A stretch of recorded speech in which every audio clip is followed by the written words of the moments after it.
Hello everyone and welcome to easy science. आज हम पढ़ेंगे क्लास 6 के साइंस का chapter the living organisms, characteristics and habitat. तो सबसे पहले ऑर्गेनिज्म क्या होते हैं ये जान लेते हैं। ऑर्गेनिज्म इस अर्थ पर, हमारी अर्थ पर छोटे से लेकर बड़ा कोई भी जो लिविंग क्रिएचर है, ठीक है, चाहे वो कोई एनिमल हो, प्लांट हो या कोई इंसेक्ट हो, वायरस, बैक्टीरिया, जो भी लिविंग है उससे हम ऑर्गेनिजम्स कहते हैं। ठीक है, ये ऑर्गेनिज्म जिस एरिया में रहते हैं, जो इनका एक तरीके से घर होता है, उस प्लेस को उसका हैबिटेट कहते हैं। चाहे वो वाटर में रहता हो, लैंड पे रहता हो, डिजर्ट में रहता हो, वो प्लेस क्या होता है, उस ऑर्गेनिज्म का हैबिटेट होता है।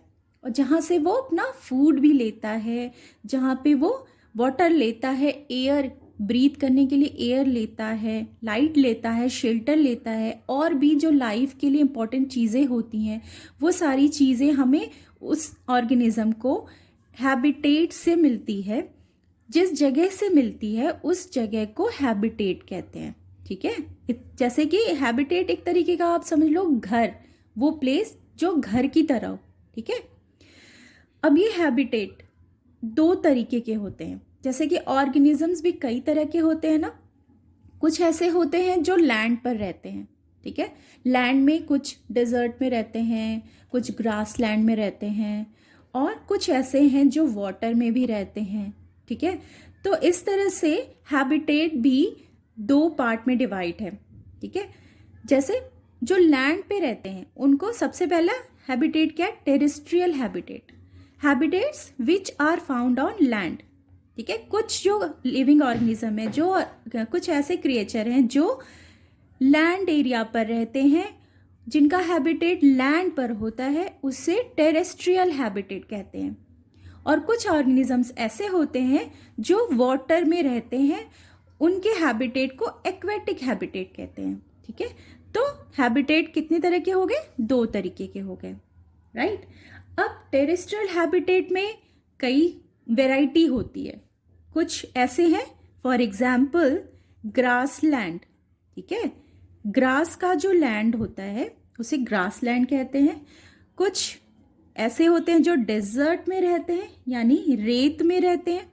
ठीक है, तो टेरेस्ट्रियल में ग्रास लैंड भी आएगा, डेजर्ट भी आएगा, और सबसे इंपॉर्टेंट है फॉरेस्ट। यहाँ पे बहुत सारे वेराइटीज ऑफ ऑर्गेनिज्म रहते हैं, फॉरेस्ट। ठीक है, तो ये तीनों क्या है, टेरेस्ट्रियल हैबिटेट में आ जाते हैं।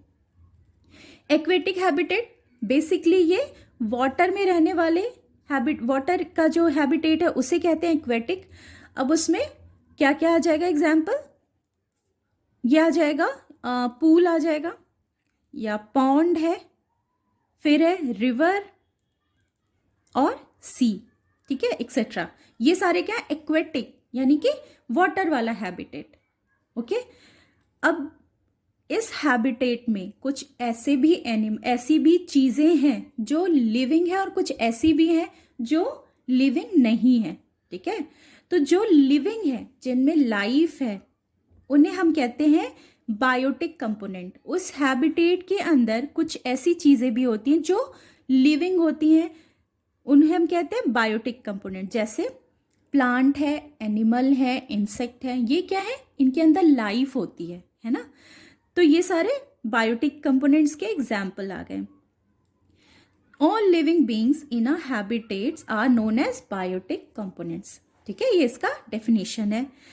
अब लिविंग बींग्स में और नॉन लिविंग बींग्स में डिफरेंस कैसे जानेंगे, कैसे पता करेंगे कि ये लिविंग है और ये नॉन लिविंग है, वो हम ऐसे पता करेंगे कि लिविंग बींग्स के कुछ कैरेक्टर्स होते हैं। जैसे कि प्लांट हो, एनिमल हो, इंसेक्ट है, वो क्या रेस्पिरेशन करते हैं।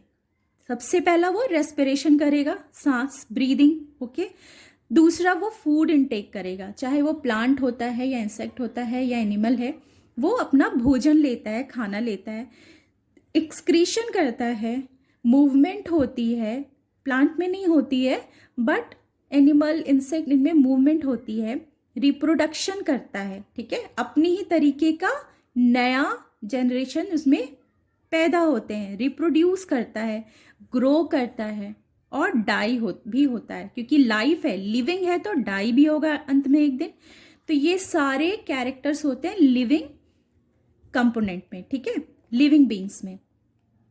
उसमें क्या क्या आ जाएंगे, बायोटिक कंपोनेंट के एग्जाम्पल्स में क्या क्या आ जाएंगे, जैसे कि प्लांट्स पहला, दूसरा बायोटिक क्या है, एनिमल, तीसरा क्या हो सकता है, माइक्रो ऑर्गेनिज्म, ठीक है, माइक्रो ऑर्गेनिज्म जिसमें बैक्टीरिया, वायरस और बहुत ही स्मॉल बैक्टीरियाज, वायरस मेनली यही आते हैं माइक्रो ऑर्गेनिज्म में, ठीक है। तो बायोटिक कंपोनेंट्स क्या हो गए, वो कंपोनेंट जो जिनमें लाइफ होती है, जिनमें ये सारे कैरेक्टर होते हैं, रेस्पिरेशन, फूड इनटेक, एक्सक्रीशन वगैरह। और वो कौन कौन होते हैं, प्लांट्स और एनिमल और माइक्रो ऑर्गेनिज्म।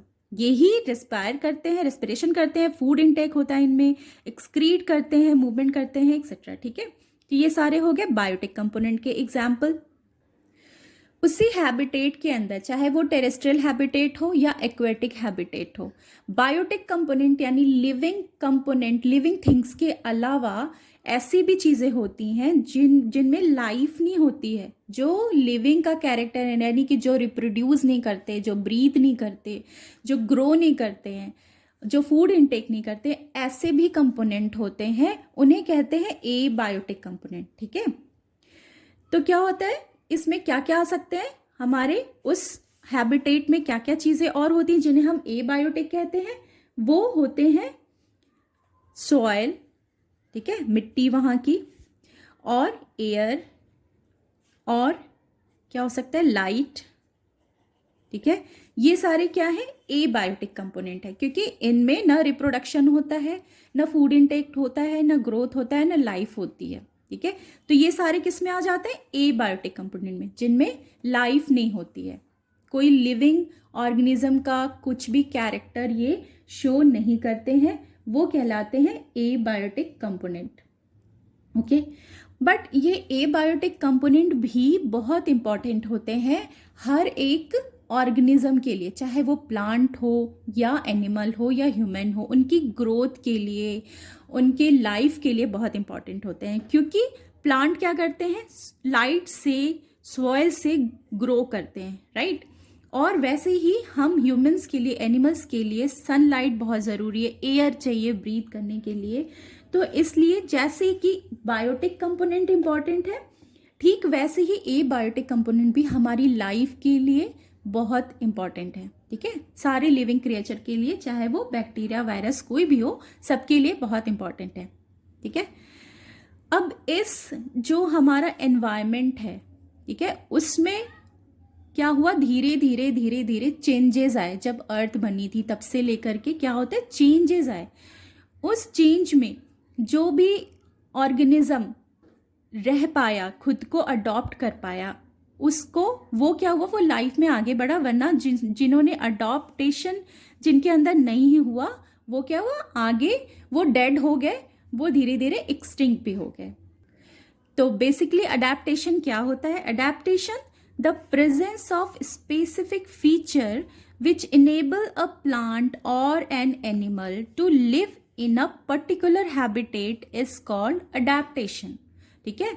अडेप्टेशन एक ऐसी चीज़ है, जैसे आप फॉर एग्जाम्पल फिश को देख लो, आप, वो रहती है वाटर में, वो स्विम कर पाती है क्योंकि उसके पास क्या है, फिन्स हैं। इसके अलावा उसके पास क्या है, गिल्स है, जिससे कि वो वाटर से ब्रीथ कर लेती है, ऑक्सीजन ले लेती है। और दूसरा, उसकी बॉडी जो है वो स्ट्रीमलाइन बॉडी होती है, जिससे कि स्विमिंग में उसको ईजी होता है, क्योंकि उसकी बॉडी अडॉप्टेड है वाटर में, वाटर वाले हैबिटेट में रहने के लिए। सेम वैसे ही बर्ड में क्या होता है, उनकी बॉडी लाइट होती है, जिससे कि वो फ्लाई कर पाए, तो वो अडॉप्टेड है फ्लाई करने के लिए। इसी तरीके से बहुत सारे ऐसे एनिमल और प्लांट हैं जो रह पाते हैं डेजर्ट में, क्योंकि उनकी बॉडी में कुछ स्पेसिफिक फीचर होता है, वो स्पेसिफिक फीचर उनको हेल्प करता है उस एनवायरनमेंट में, उस एरिया में, वहाँ का जैसा हैबिटेट है उसके हिसाब से उसको चेंज करता है। कुछ लोग होते हैं ना जो बहुत ही विंटर, ठंडी जगह पे रह लेते हैं, मगर गर्मी में नहीं रह पाएंगे, क्योंकि उनकी बॉडी उस ठंडे हैबिटेट के लिए अडॉप्ट हो चुकी है। और अडॉप्टेशन एक बहुत स्लो प्रोसेस है, ये 1 दिन, 2 दिन या 3 दिन या साल 10 साल ऐसे नहीं होता है चेंजेस। अडॉप्टेशन ऐसे इतनी जल्दी नहीं पॉसिबल होता है। क्यों? कि जो हैबिटेट होता है उसमें भी चेंजेस बहुत स्लोली होते हैं। हज़ारों साल, लाखों साल लग जाते हैं, तब जाके क्या होता है, हैबिटेट या वहाँ के एनवायरनमेंट में कुछ चेंज आता है, और उसके अकॉर्डिंग जो भी ऑर्गेनिज्म वहाँ रहता है उसमें भी चेंजेस आते हैं। तो adaptation is a very slow and gradual process. Okay, अब स्टिमुलाई पे आ जाते हैं। स्टिमुलाई एक ऐसी चीज़ है जिसको शो करता है एक बायोटिक कंपोनेंट कह सकते हैं, या लिविंग, जो भी लिविंग थिंग है जिनमें लाइफ है वो स्टिमुलाई शो करता है। जैसे आपको अगर ठंड लगती है तो आप क्या करते हैं, आप जल्दी से कोई जैकेट पहन लेते हैं, या आपको गर्मी लगती है तो आप फैन ऑन करते हैं। तो ये क्या एक जो चेंज होता है आपके सराउंडिंग्स में, विंटर होता है, समर होता है, तो आप उसके अकॉर्डिंग क्या करते हैं, रिएक्ट करते हैं ना। अगर आपके सराउंडिंग में ठंड बढ़ रही है तो आप क्या करते हैं, आप खुद को गर्म रखने के लिए कुछ ना कुछ करते हैं। ठीक है, तो उसको बोलते हैं स्टिमुलाई। आप रिस्पॉन्स करते हैं। अगर आपका सराउंडिंग अगर बहुत गर्म है तो आप क्या रिस्पॉन्ड करते हैं, आप फैन ऑन करते हैं, एसी ऑन करते हैं। तो इस तरीके से changes in our surrounding that make us respond to them are called stimuli. ठीक है, ऐसे सराउंडिंग में कोई चेंज होता है और हम उसके लिए रिस्पॉन्ड करते हैं तो उसे कहते हैं स्टिमुलाई। ठीक है, इस वीडियो में इतना ही। मिलते हैं नेक्स्ट वीडियो में इसी चैप्टर के आगे के टॉपिक के साथ। तब तक के लिए थैंक यू।